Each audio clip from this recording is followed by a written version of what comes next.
Ja, delali smo na vseh naših principih, ki jih uporabljamo na tekmah, dvigovali še pripravljenost, s prijateljsko tekmo vsi dobili nekaj minut v noge, tako da smo zelo veseli s tem tednom.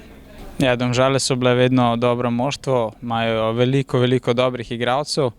Zdaj so tudi zmagali na tekmi, tako da se jim forma dviguje in mislim, da zna biti to zelo zanimivo srečanje. Upam, da z veliko goli v njihovi mreži. Ja, res je, tam sem preživel eno zelo lepo leto, spoznal veliko igralcev in prijateljev, tako da ja, se že veselim tekme in tam na igrišču ne bo prijateljstva.